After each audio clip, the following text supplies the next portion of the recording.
എല്ലാവർക്കും സ്വാഗതം. നമുക്കിന്ന് പനീർ കൊണ്ട് ചപ്പാത്തിക്കും പൂരിക്കും ഒക്കെ കഴിക്കാൻ പറ്റിയ ഒരു കറി തയ്യാറാക്കാമേ. അതിനായിട്ട് പനീർ ക്യൂബ്സായിട്ട് കിട്ടിയ അമൂലിൻ്റെ പനീറാണ്. അതിനകത്ത് തിളച്ച വെള്ളം ഒഴിച്ച് അല്പം ഉപ്പും ഇട്ട് സോഫ്റ്റ് ആവാൻ വെച്ചിരിക്കുകയാണ്. ഇങ്ങനെ വെച്ച് കഴിഞ്ഞ് കഴിഞ്ഞാൽ പനീർ നന്നായിട്ട് സോഫ്റ്റ് ആകും. അല്ലെങ്കിൽ ഫ്രൈ ചെയ്ത് വേണമെങ്കിലും എടുക്കാം. അതപ്പോൾ ഇച്ചിരി കട്ടിയായിരിക്കും. അത് അവരവരുടെ ഇഷ്ടം പോലെ എടുക്കാം. പിന്നീട് വേണ്ടത് ഒരു സവാള, 2 ചെറിയ പഴുത്ത തക്കാളി, ഇഞ്ചി വെളുത്തുള്ളി പേസ്റ്റ്, 5-6 പറങ്ങാണ്ടി, 3 പച്ചമുളക്. ഇത് നമുക്ക് എണ്ണയും ബട്ടറും ചേർത്ത് വഴറ്റിയെടുത്ത് ചൂടാറി കഴിയുമ്പോഴത്തേക്ക് മിക്സിയിലിട്ട് അരച്ച് ഈ പേസ്റ്റ് കൊണ്ടാണ് കറി തയ്യാറാക്കുന്നത്. പിന്നീട് വേണ്ടത് തൈര്, പുളിയില്ലാത്ത തൈര്, മല്ലിയില, പിന്നെ ഒരു മസാല ഉണ്ടാക്കാനായിട്ട് കുറച്ച് കുരുമുളക്, കുറച്ച് ജീരകം, മല്ലി, 3 മുളക്. ഇത് 3ഉം ചെറുതായിട്ട് ചൂടാക്കി പൊടിച്ചെടുക്കണം. തരിതരാന്ന് പൊടിച്ചെടുത്ത് കഴിയുമ്പോഴത്തേക്ക് ഒരു മസാല തയ്യാറാകും. ഇനി നമുക്ക് ഒരു പാൻ അടുപ്പത്ത് വെച്ചിട്ടുണ്ട്. ആദ്യമേ ഇതൊന്ന് വറുത്തെടുക്കാം. കളറ് മാറാതെ ചെറുതാക്കി ചൂടാക്കി എടുക്കാം. നമുക്ക് ഈ മല്ലി, ജീരകം, മുളക്, കുരുമുളക് ഒന്ന് ചെറുതായി ചൂടാക്കി എടുക്കാമേ. ചെറിയ തീയിലാണ് ഇട്ടേക്കുന്നത്. കളറ് മാറാതെയും കരിയാതെയും മുപ്പിച്ചെടുക്കാനായിട്ട്. നല്ല മൂത്ത മണം വന്നിട്ടുണ്ട്. നമുക്കിനി ഇത് കോരി ഇങ്ങി മാറ്റാം. നമുക്കിനി ചൂടായിരിക്കുന്ന പാനിലേക്ക് കുറച്ച് ബട്ടർ ഇട്ട് കൊടുക്കാമേ. ബട്ടറിൻ്റെ കൂടെ കുറച്ച് എണ്ണയും കൂടെ ഒഴിച്ചു കൊടുക്കാം.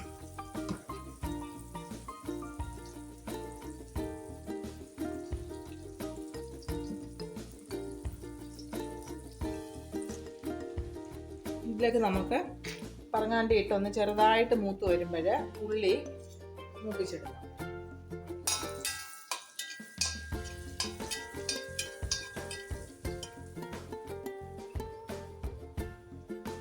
പറങ്ങാണ്ടി ഒന്ന് ചെറുതായിട്ട് മൂത്ത് വന്നിട്ടുണ്ട്. അതിലേക്ക് നമുക്ക് സവാള ഇട്ട് കൊടുക്കാം.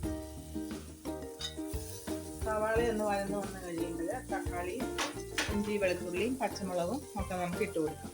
ഇനി ഇതൊന്ന് മൂത്ത് വരട്ടെ.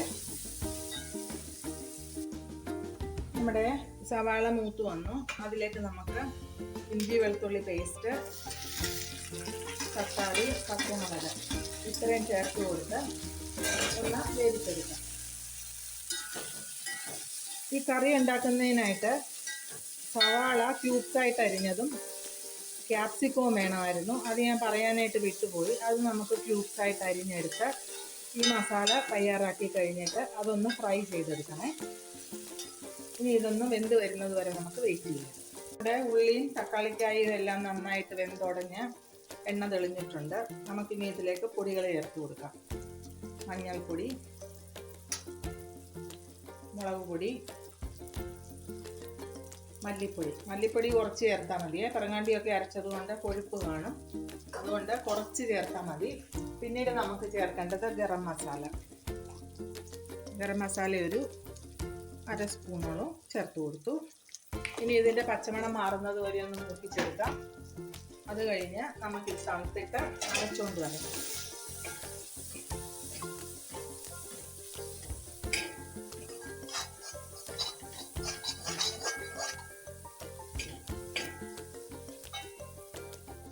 ലോ ഫ്ലെയിമിൽ ഒരു 3-4 മിനിറ്റ് നേരം നമ്മൾ ഇളക്കിയെടുത്ത് ഈ മുളക് പൊടിയുടെയും എല്ലാത്തിൻ്റെയും പച്ചമണം മാറി നമുക്കിനി ഇത് വേറൊരു പാത്രത്തിലോട്ട് മാറ്റി തണുക്കാനായിട്ട് വെക്കാം. തണുത്ത് കഴിഞ്ഞ് അരച്ചുകൊണ്ട് വരാം. ആ സമയം കൊണ്ട് നമുക്ക് ക്യാപ്സിക്കവും ഉള്ളിയും ഒന്ന് വറുത്തെടുക്കാം. നമ്മുടെ ചീനച്ചട്ടി ചൂടായി. കുറച്ച് എണ്ണ ഒഴിച്ചു കൊടുക്കാം. എന്നിട്ട് കുറച്ച് ബട്ടറും കൂടി ഇട്ട് കൊടുക്കാം. ബട്ടറും നെയ്യും ഒക്കെ വെച്ച് ഉണ്ടാക്കുമ്പോഴാണ് ഈ കറിക്ക് നല്ല ടേസ്റ്റ് കിട്ടുന്നത്. വല്ലപ്പോഴും ഒക്കെ ഇച്ചിരി ഹെവി ആയിട്ട് കഴിക്കാം, കുഴപ്പമില്ല. ദിവസവും നമ്മളിതൊന്നും കഴിക്കുന്ന കറികളല്ല.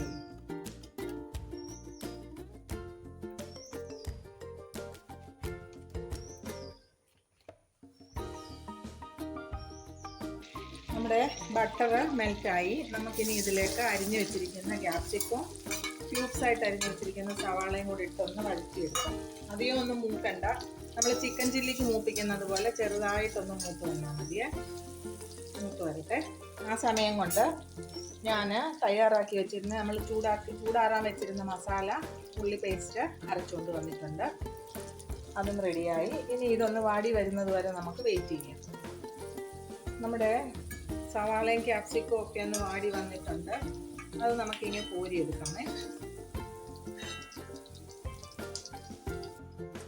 ഇനി ഈ എണ്ണയിലേക്ക് നമുക്ക് അരച്ച് തയ്യാറാക്കി വെച്ചിരിക്കുന്ന ഈ പേസ്റ്റ് ചേർത്ത് ഒരു 1-2 മിനിറ്റ് നേരം ഒന്ന് ഇളക്കാം.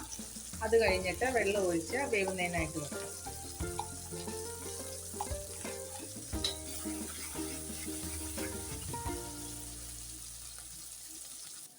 നമ്മുടെ മസാല 1-2 മിനിറ്റ് നേരം ഇളക്കി. ഇനി ഇതിലേക്ക് നമുക്ക് വെള്ളം ഒഴിച്ചു കൊടുക്കാമേ.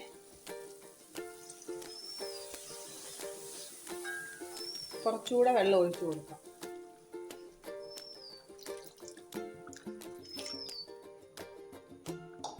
നമ്മൾ ഇതുവരെ ഉപ്പ് ചേർത്തിട്ടില്ല. നമുക്ക് ഉപ്പ് ചേർത്ത് കൊടുക്കാമേ.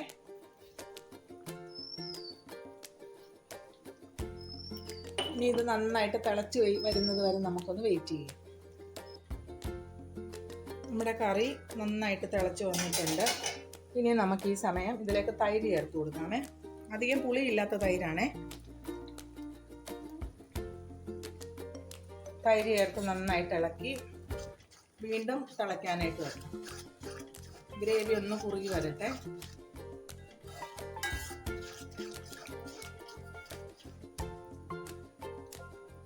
വീണ്ടും അടച്ചു വെച്ച് ഗ്രേവി ഒന്ന് തിളച്ച് കുറുകി വരുന്നതിനായിട്ട് നമുക്ക് അടച്ചു വെക്കാം. നമ്മുടെ ഗ്രേവി കുറുകിയെന്ന് നമുക്കൊന്ന് നോക്കാം.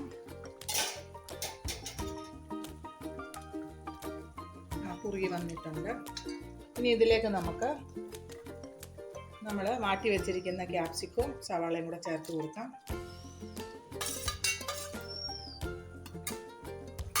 ഇനിയും പനീർ ചേർത്ത് കൊടുക്കാമേ. പനീർ നമ്മൾ തിളച്ച വെള്ളത്തിൽ ഉപ്പിട്ട് വെച്ചത് കൊണ്ട് നല്ല സോഫ്റ്റ് ആയിട്ടുണ്ട്. അതേസമയത്ത് നമ്മൾ ഫ്രൈ ചെയ്യുവാണെങ്കിൽ ഇത്രയും സോഫ്റ്റ്നെസ് കിട്ടത്തില്ല. ഇനി ഇത് ഇതിലോട്ട് ഇട്ട് കൊടുക്കാം.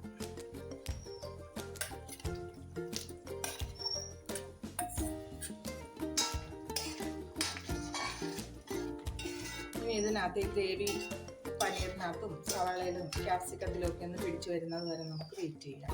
എണ്ണയൊക്കെ ഒന്ന് തെളിഞ്ഞു വരട്ടെ. നമ്മുടെ കറി എന്തായെന്നൊന്ന് നോക്കാമേ. ചാറൊക്കെ കുറുകി നല്ല പാകമായിട്ട് വന്നിട്ടുണ്ട്. ഇനി ഇതിലേക്ക് നമ്മൾ തയ്യാറാക്കി വെച്ചിരിക്കുന്ന ഈ പൊടിച്ചു വെച്ചിരിക്കുന്ന മസാല ചേർത്ത് കൊടുക്കാമേ.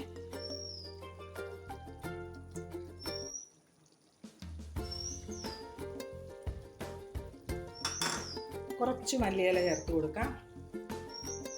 ബാക്കിയുള്ള മല്ലിയില നമുക്ക് ലാസ്റ്റ് ചേർത്ത് കൊടുക്കാം. പിന്നീട് ഇതിലോട്ട് സ്വല്പം കസൂരി മേത്തി ചേർത്ത് കൊടുക്കണം. ഇതെല്ലാം കൂടെ ചേർത്ത് കഴിഞ്ഞാലേ ഒരു പ്രത്യേക ടേസ്റ്റ് വരത്തുള്ളൂ. ഈ കറി നോർത്ത് ഇന്ത്യ പറയുന്നത് കടായി പനീർ മസാല എന്നാണ്. കടായി എന്ന് വെച്ചാൽ ചീനിച്ചട്ടി എന്നാണ് അർത്ഥം. ചീനിച്ചട്ടിക്കകത്ത് വെക്കുന്നതുകൊണ്ടായിരിക്കും കടായി പനീർ എന്നതിന് പേര് വന്നത്. ഈ മസാലയ്ക്ക് പറയുന്നത് കടായി മസാല എന്നാണ്. ഇനി ഇതിലേക്ക് സ്വല്പം ടൊമാറ്റോ കെച്ചപ്പ് ഒഴിച്ചു കൊടുക്കാം. നമുക്ക് ഒരു സ്പൂണോളം ഒഴിച്ചു കൊടുത്താൽ മതി. ഇനി നമുക്കിത് നന്നായിട്ട് ഇളക്കി ഉപ്പൊക്കെ നോക്കിയിട്ട് ഗ്യാസ് അങ്ങ് ഓഫ് ചെയ്യും.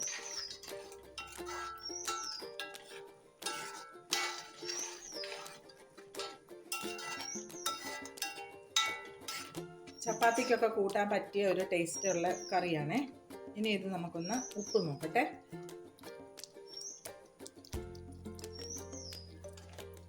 ഉപ്പും പുളിയും എല്ലാം പാകത്തിന് നല്ല ടേസ്റ്റ് ഉണ്ട്. ഇനി നമുക്ക് ഗ്യാസ് ഓഫ് ചെയ്യാം.